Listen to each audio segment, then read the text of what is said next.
She saw a man standing on the roadside like he was waiting for the bus. Nkem touched him and told him, "Good afternoon, sir. Please, could you take my sister and I to the nearest orphanage? My mother has just passed away and we have no one to care for us. Please, sir, help my sister and I."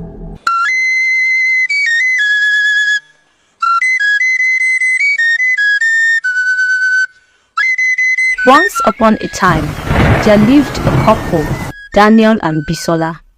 They had been married for 12 years with 2 daughters, Nkem and Amanda. Nkem was 11 years old while Amanda was just 6. Daniel's attitude towards his wife started changing because she gave birth to only girls. As an African man, he wished to have a male child who would replace him when he leaves the earth. When Bisola got pregnant again, Daniel was very happy. But everything changed when she came back with the news that she was carrying a female child. Daniel complained bitterly to his wife about how she always ended up giving him female children.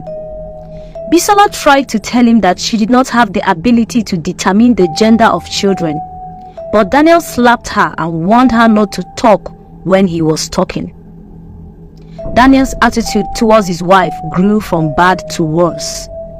Anything and everything she did was wrong in his sight, and he beat her at any slightest offense. Months later, Bisola had rumors that her husband had impregnated another lady and always went to visit her place often. Bisola felt so bad, but she waited for her husband to come back so she could ask him. When Daniel came back home that evening, Bisola calmly asked Daniel, "Darling, there's something bothering me. I've heard some rumors circulating about you expecting a child from another woman. Is that true? Are the rumors true?" But Daniel refused to answer his wife. She kept pressuring him and kept asking him the question. Daniel got angry and asked her, "Woman, I can see that you are very curious to know if I'm expecting a child from another woman. Now wait for me here. You will get answers to your question." He turned around and left the house. An hour later, and Daniel drove into his compound again with a lady. When they came down from the car, Daniel carried the lady's bag and kept pampering her. Bisola was heartbroken at the sight of her husband taking care of another lady in her presence. Tears trickled down her cheeks. The lady began to make mocking faces at Bisola. Bisola was in so much rage that she slapped the lady. Daniel, out of anger, began to beat Bisola. He gave her the beating of her life, not minding the fact that she was heavily pregnant. Their daughters, Nkem and Amanda, kept trying to stop him. "Daddy, please stop. Stop hitting Mom. She's all we have. Please stop." After he had beaten Bisola to his satisfaction, he left her on the floor and walked into the house with his new wife. Bisola lay on the floor crying. Nkem saw blood on the floor where her mother was lying down. She rushed to her father's room and kept knocking, calling on him to come help their mother. But a voice from inside warned her never to knock on the door again. "Leave that door, Nkem. Don't knock on that door again." Nkem ran back to her mother and helped her stand up. Bisola, in the company of her 2 girls, walked slowly down the road to the hospital. When they got to the hospital, Bisola was taken in and the girls were left in the waiting lounge. After a while, the doctor came out and saw the 2 little girls crying. He couldn't bring himself to tell the girls that they had just lost their mother and unborn baby. He asked the girls what had happened to their mother, and they said that it was their father who had beaten up their mother. The doctor made up his mind that he was going to file a case against the little girl's father. The girls asked him about their mother, and he told them that they would come back for her after seeing their father. When they arrived at Daniel's house, the doctor got scared and decided against filing a case because Daniel was a wealthy man. He walked in with the girls and met Daniel in the sitting room with his new wife. The doctor told Daniel that his wife was dead and that he should come and make the arrangements to take her to the mortuary. Then the doctor left. Nkem, who was old enough to understand what death meant, she covered her mouth and cried deeply. Naive Amanda was trying so hard to console her big sister. Daniel was touched. He never planned to kill his wife. He felt sorry for his daughters. He tried to go and console them. His new wife, Mirabel, tried stopping him by faking pains around her stomach and falling on the sofa. Daniel came to help her up. She told Daniel to take her into the room because the pain was too much. Daniel took her inside, forgetting his girls. Nkem and Amanda slept off in their own tears. In the morning, Mirabel came out and met Nkem and Amanda lying down on the floor. She poured a bucket of cold water on the girls. She asked Nkem to get a mop and wipe it off. When Daniel was about to come out of the room, Mirabel quickly asked the girl to go and hide so that their father wouldn't see them, or else she would beat them. When he came out, he asked about his girls and Mirabel told him that they were sleeping. Daniel called his friend to confirm if Bisola's corpse were taken to the mortuary the night before, and after confirming that, he left home.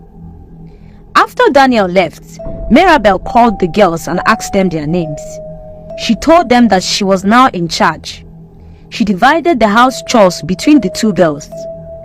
Nkem tried to tell Mirabel that Amanda was still little for the work she had given her, but she slapped her and warned her never to talk when she was talking.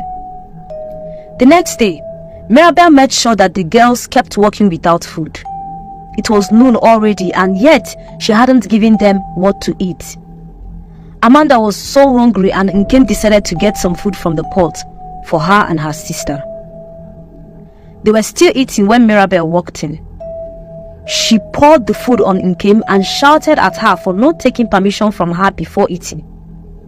Amanda and Nkem started crying while their father's mistress left them hungry all through the day. Towards evening, when Daniel came back, Mirabel prepared food for herself and Daniel alone, leaving Nkem and Amanda to starve. Little Amanda was so hungry that she couldn't endure the hunger anymore. She rushed to the dining table where her father was eating and said to her father, Daddy, I and my sister have had nothing to eat since morning. Please, can we have some food? Daniel, on hearing this from her daughter, was surprised because she never thought Mirabel would leave his children hungry. He was not aware that his children were being mistreated in his absence. He gave his food to his girls and left the dining table in anger. Mirabel, on noticing that Daniel was angry, followed him, begging for forgiveness. The next morning, Daniel left very early without checking on his daughters.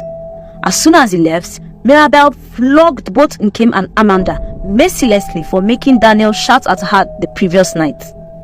After that, she assigned chores to them and made them work without food.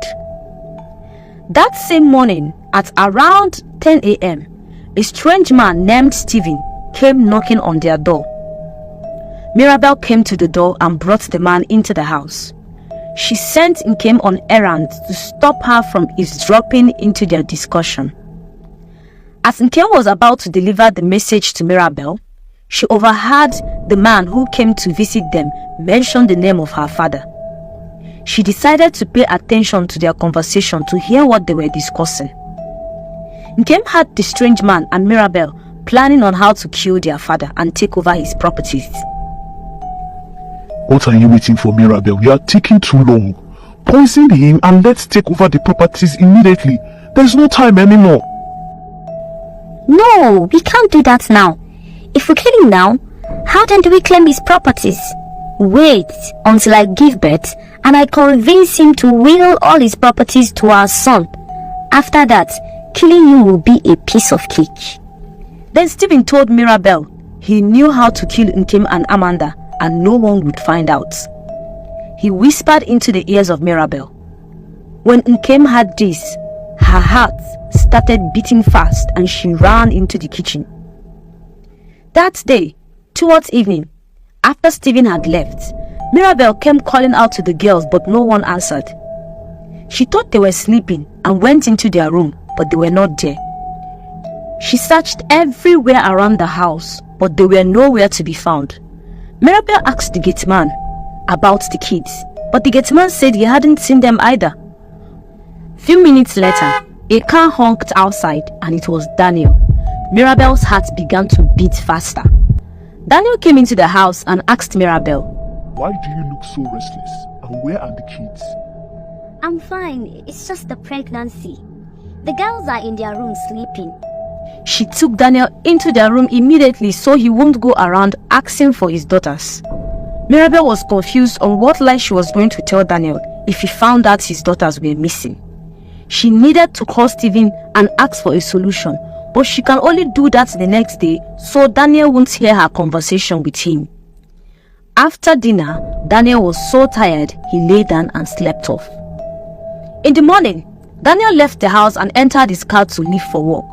He remembered he had not seen his children since the previous day, so he went back into the house, straight to his children's room, and on getting there, his girls were not in their room.